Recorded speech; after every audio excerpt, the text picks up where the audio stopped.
All right, my friends, welcome back to All Cars. I am John, and this week we are doing another Motorweek Retro review reaction video. Normally when I do these, I like to do cars that I remember fondly or that I loved, or that I always wanted to own, and so this is not the one I expected to do. I had one in mind, but instead I found a Motorweek Retro review with not one, not two, but three cars I almost hate. And I thought it'd be fun to do them. So take a trip down memory lane to 1985 with me for the Mustang GT, the Camaro IROC-Z, and the Trans Am. Possible by Tire Rack.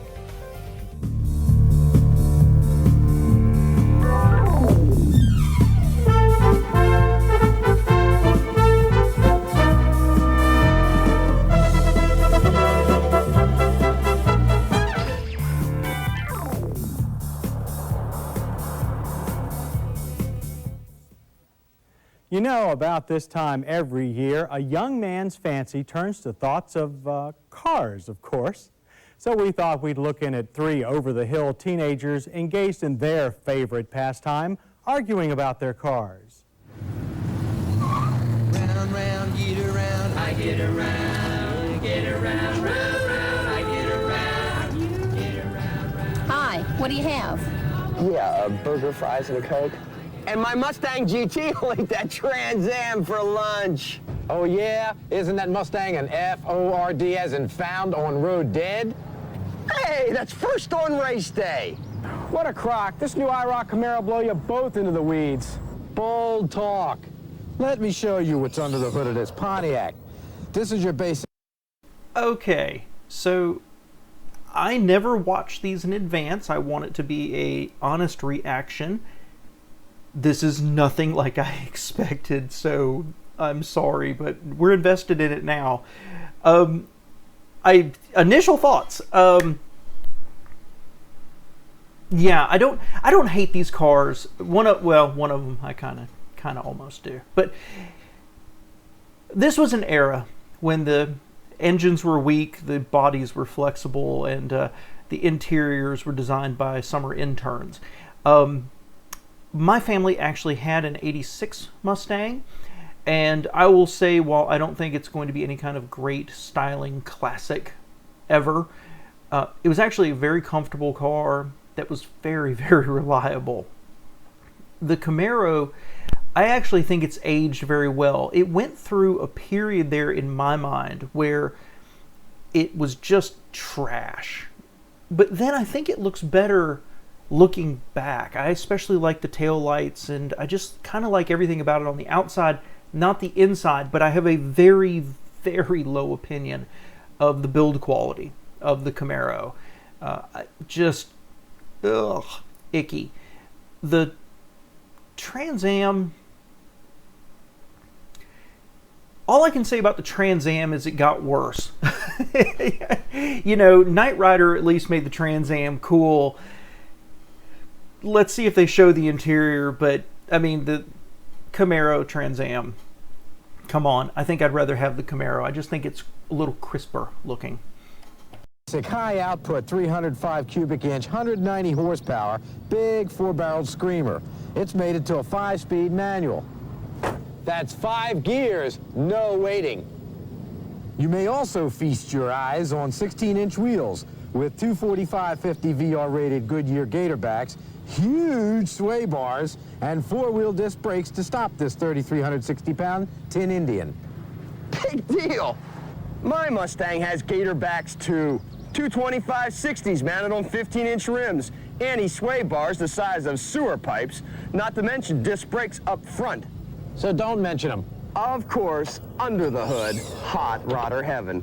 The 5-speed manual transmission gets its power from Fomoco's 302 cubic inch, 210 horsepower motor with all the goodies.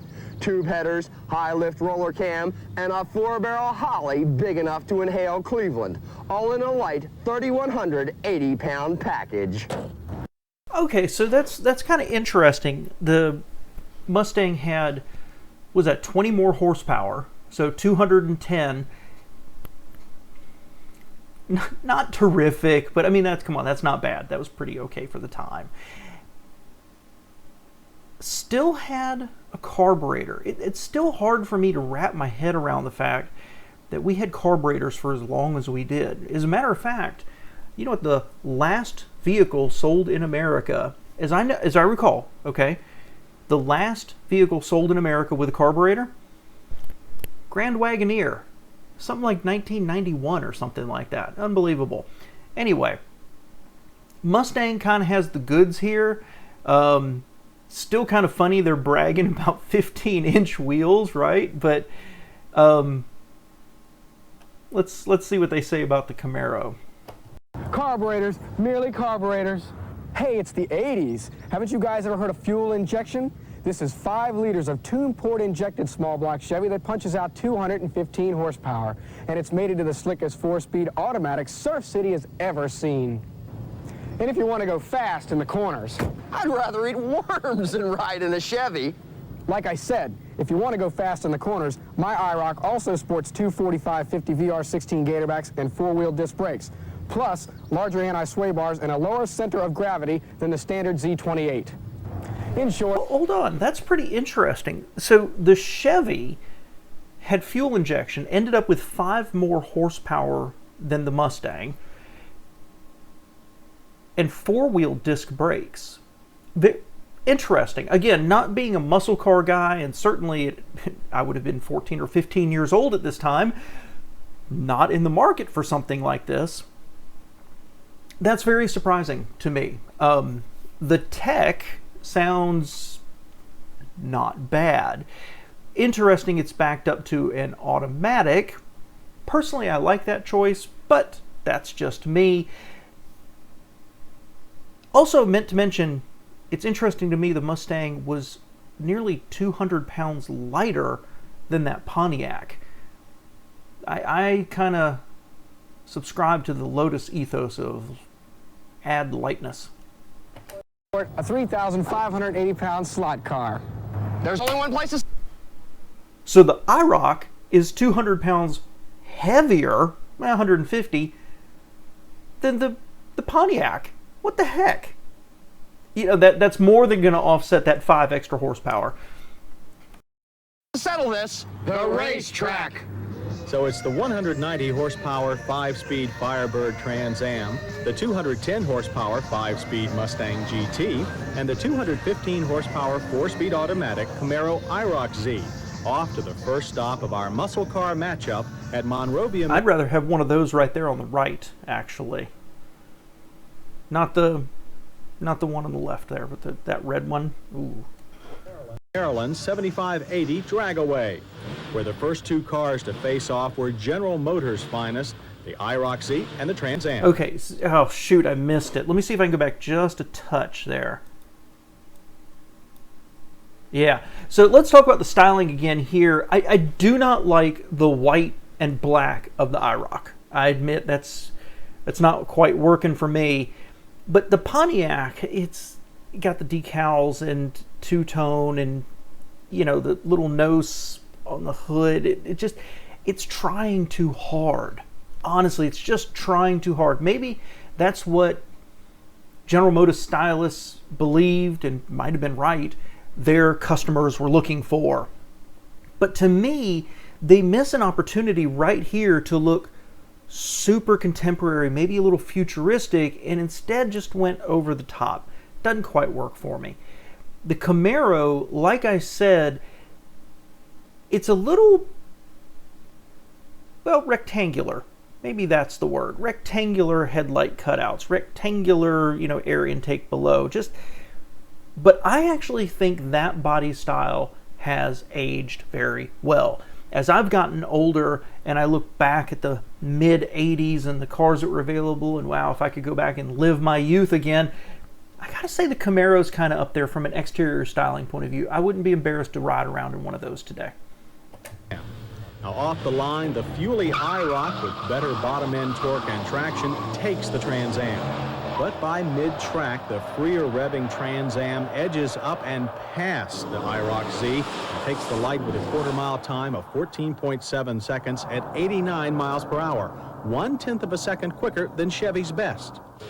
And full of confidence, the old Trans Am now must take on Dearborn's All right, so let's back up here. So we've got the Trans Am, which just won.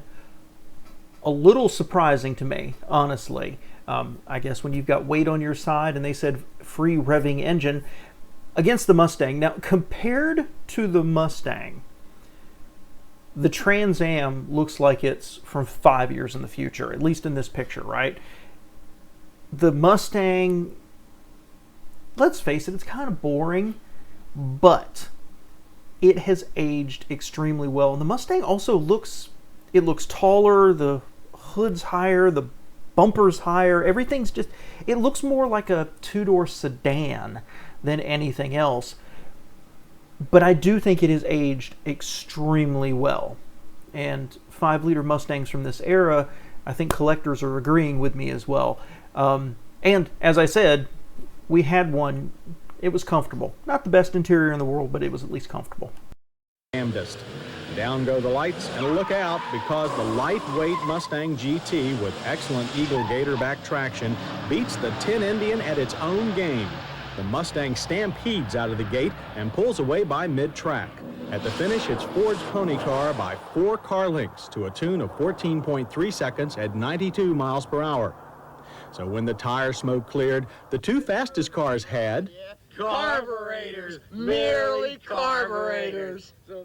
the first on race day Mustang was first, followed by the Trans Am, which in turn neatly edged out the Camaro IROC-Z. They are bragging about carburation. If anything tells you what was wrong with American cars, and let us say some of the buyers of those cars in the 80s, it was that right there. Embrace the future. I mean, you can't argue with the results, I guess, but ugh. But since all bad things take a turn for the better, our 3 bad machines take off for the twisting turns and high banks of Pennsylvania's Pocono International Raceway. Okay, so this isn't Dead Man's Curve, but we did set up a special 2-mile course using both high bank and the long straights of the tri-oval and a very tight infield road course. But we thought we'd limber up first with matched high-speed straightaway runs between the high banks. Here again, the Mustang ran away with a scorching 127 miles per hour. Next fastest was the Chevy IROC, held back only by its automatic and driver fear, to the tune of 123 miles per hour. The less powerful Trans Am almost matched the IROC-Z thanks to its slippery body and manual transmission. Top speed was 122. Absolute top speed for all these cars is over 130. From there, it was on to the handling course. First up, the Mustang, looking like the late Steve McQueen's own bullet machine on a busy day. Its powerful motor, light rear end, and slightly dated chassis produced plenty of throttle-induced oversteer. Yet, helped by the Coney gas struts and shocks and variable rate springs, the Mustang thunders around the high banks and straights and slugs it out on the tight turns to produce a very fast average lap speed of 73.5 miles per hour. It may be all over the track, but it is fast. That was kind of funny to watch. I'm interested to see how fast that ends up being compared to its competitors. I'm also interested in seeing the other 2 go through, because the Ford, again, it looks tall, right? The numbers may not back me up on that, but it looks tall. It was bobbing forward, backwards, side to side. It was all over the place in terms of its body control and its movements, and they noted that it had a slightly out of date, slightly old platform, but helped by, better shocks and stuff. That's the improvement? That was kind of funny, because, man, I think a Honda Civic would outrun that thing right now. Next up is our Indian Uprising from Pontiac, so look out, Mustang. The huge Gatorbacks and more sophisticated chassis make this one running brave. Even without the latest in gas shocks, this year's larger stabilizer bars meant handling was stable and neutral in tight turns with no unnecessary dramatics. This Trans Am goes where it's pointed. And as it charged past the timers, it corralled the Mustang's time 0.2 of a second quicker with an average speed of 73.7. But at this point, Chevrolet had a surprise of its own. With more weight and an automatic transmission, the IROC-Z should have had a disadvantage here. But it politely dusted off both the Mustang and Trans Am. With its Mustang-like bottom-end power curve and a more finely tuned chassis than the Trans Am, the IROC was fast and mean. With no fuss, no muss, and a super stiff front end and Bilstein gas shocks at the rear, the IROC-Z corners hard, brakes quickly, and really hauls the mail. And as the Chevy contingent cheered, the IROC-Z ran an incredible 9/10 of a second quicker than the Trans Am and over 1 full second faster than the Mustang, with an average lap speed of 74.4 miles per hour. I am completely shocked at that.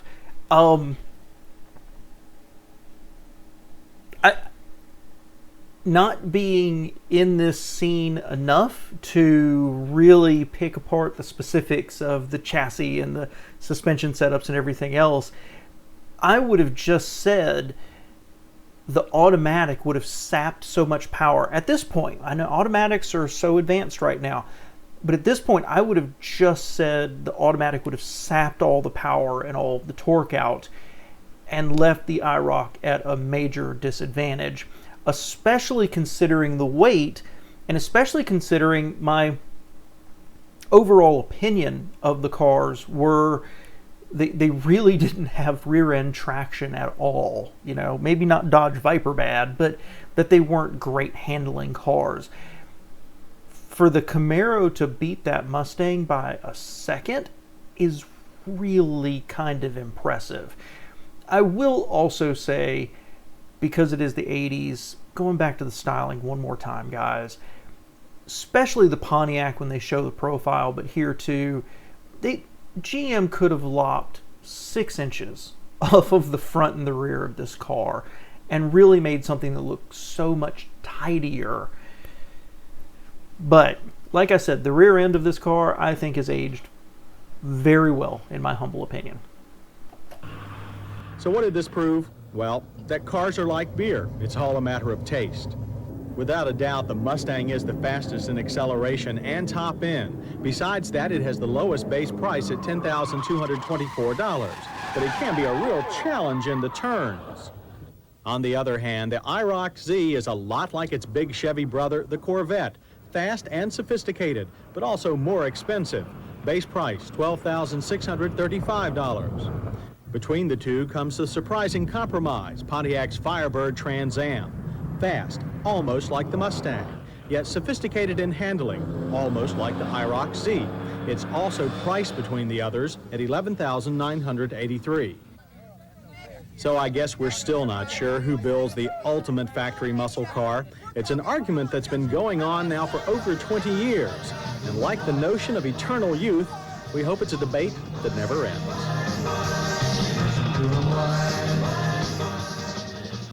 All right, guys, that was kind of fun. This was a little longer than I expected, and I did not expect this format at all, but what a fun trip down memory lane. I mean, very interesting to look at it from a contemporary point of view of where these cars actually laid out. That the Mustang was fastest straight line and the cheapest. And again, I think it's arguable. I think it's aged the best overall. The Camaro, that again, through most of my life, I've had a very poor opinion of the quality, the ride, and the handling, performed the best. And a 4-speed automatic. And the Pontiac, that I really don't love, kind of is splits the difference between them, because that Camaro is nearly $2,000. That's 20% more expensive than the Mustang. Ooh, that's interesting. There's a giant what if.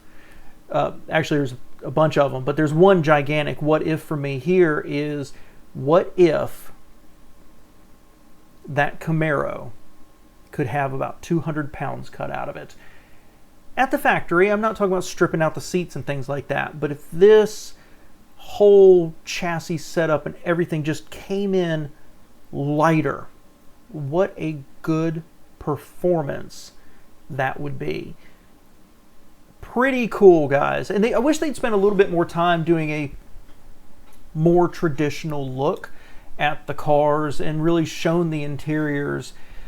Because again, I think the Ford, while it's nothing special, it was better than the other two.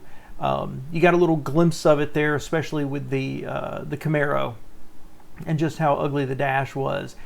But the overwhelming thing I got out of this is that Motorweek in 1985 did not hire people based on their acting ability, and apparently having a adult film star mustache was a requirement. Thanks for being here, guys.